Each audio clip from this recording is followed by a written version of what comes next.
Hello friends, welcome back to Nikki's kitchen. இன்றைக்கி நம்ம பார்க்குறது நல்ல சத்தான நட்ஸ் எல்லாம் ஒன்றா சேர்த்து நல்லா வறுத்தரைச்சி நட்ஸ் பொடி எப்படி பண்ணுறதுன்னு பார்க்கலாங்க. இதை வச்சு நம்ம நிறைய ரெசிபி பண்ணலாம். குழந்தைகளுக்கெல்லாம் பார்த்திங்கன்னா இதில் நீங்கள் இன்ஃப்யூஸ் பண்ணி செஞ்சு கொடுத்தீங்கன்னா ரொம்ப டேஸ்ட்டாக விரும்பி சாப்பிடுவாங்க. இதை பண்ணுறதுக்கு முதல்ல ஒரு கடாயில் பாதாம் சேர்த்துக்கலாம். இது என்னென்ன அளவு அப்படிங்கிறத நான் டிஸ்கிரிப்ஷனில் கரெக்டாக கொடுத்துருக்கேன். கரெக்டான மெஷர்மெண்ட்ஸ் எல்லாமே நீங்கள் அங்கே செக் பண்ணிக்கோங்க. பாதாமை போட்டுட்டு முதல்ல நல்லா இதை மீடியம் ஃப்ளேமில் வச்சு இந்த மாதிரி கலர் வர்றது வரைக்கும் வறுத்து எடுத்துக்கோங்க. ஹை ஃப்ளேமில் வைக்க வேண்டாம், உடனே கலர் வந்துடும், ஆனால் உள்ளே வேகாது. இந்த மாதிரி நல்லா லோ ஃப்ளேமில் வச்சு வறுத்து எடுத்ததுக்கப்புறம் இதை ஒரு பிளேட்டில் மாற்றிக்கலாம். மாற்றினதுக்கப்புறம் அடுத்ததாக முந்திரி சேர்த்துக்கலாம்.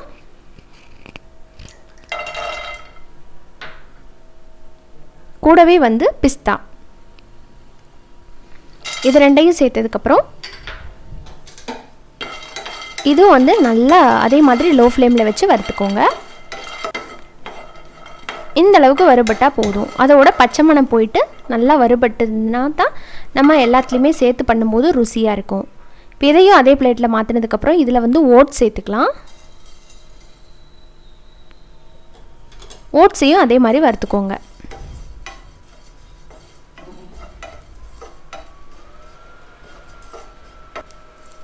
இப்போ ஓட்ஸும் பார்த்திங்கன்னா நல்லா கருகாமல் இந்த மாதிரி அருமையாக வறுபட்டு வந்திருக்கு. இதையும் அதே பிளேட்டில் மாற்றிக்கலாம். இந்த பொடியில் நம்ம நட்ஸ் மட்டும் இல்லாமல் சில சீட்ஸும் நம்ம சேர்த்துக்க போகிறோம். அதுக்கு முதல்ல பூசணி விதை, கூடவே வெள்ளரி விதை. இது எல்லாத்துலேயுமே ஹெல்த் பெனிஃபிட்ஸ் நிறைய இருக்குது. நான் சொல்லணும் அப்படிங்கிற அவசியம் இல்லை.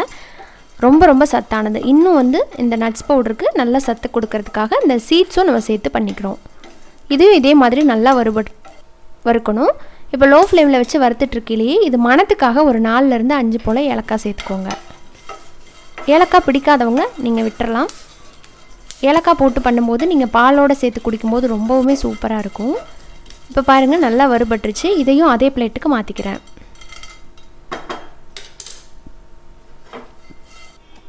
இப்போ இது எல்லாமே நல்லா வறுபட்டு இந்த மாதிரி கொஞ்சம் நேரம் நல்லா ஆற விட்டுருங்க. ஆறினதுக்கப்புறம் இதில் சியா சீட்ஸ் இருக்குது இல்லைங்களா, அதை சேர்த்துக்கலாம். இதில் ஃப்ளாக்ஸ் சீடும் சேர்த்துக்கலாம். பட் பாப்பாவுக்கு அந்த ஃப்ளேவர் பிடிக்காதனால நான் அதை ஆட் பண்ணலை. உங்களுக்கு வேணால் ஃப்ளாக்ஸ் சீடும் இதில் சேர்த்து நீங்கள் அரைச்சிக்கோங்க. அதையும் இந்த டைமில் நீங்கள் சேர்த்ததுக்கப்புறம் மிக்ஸி ஜார் கொஞ்சம் கூட வெட்டாக இருக்கக்கூடாது. ஈரப்பதம் இல்லாமல் நல்லா க்ளீன் பண்ணி எடுத்ததுக்கப்புறம் ஆற வச்சுருக்கிற எல்லா இன்க்ரீடியண்ட்டையும் உள்ளே ஆட் பண்ணிவிட்டு அரைச்சிக்கோங்க. அரைக்கிறது பார்த்திங்கன்னா பல்ஸ் மோடில் வச்சு அரைங்க. அந்த எண்ணெய் வரக்கூடாது. பாதாம் முந்திரிலெல்லாம் எண்ணெய் இருக்கும் பார்த்திங்களா, அந்த எண்ணெய் வெளி வராத அளவுக்கு நீங்கள் இதை அரைச்சிக்கணும். எண்ணெய் வெளி வந்துருச்சு அப்படின்னா நீங்கள் வச்சு ஸ்டோர் பண்ணும்போது ஒரு மாதிரி எண்ணெய் ஸ்மெல் அடிக்க ஆரம்பிச்சிரும். நல்ல பவுடர் இந்த மாதிரி இருக்கணும். இப்போ நான் ஒரு ஸ்பூனில் எடுத்து போட்டு காமிக்கிறேன். கொஞ்சம் கூட அந்த எண்ணெய் வெளி வந்திருக்காது. அந்த மாதிரி நீங்கள் அரைச்சிங்கன்னா மட்டும்தான் உங்களுக்கு லாங் லைஃப் கிடைக்கும்.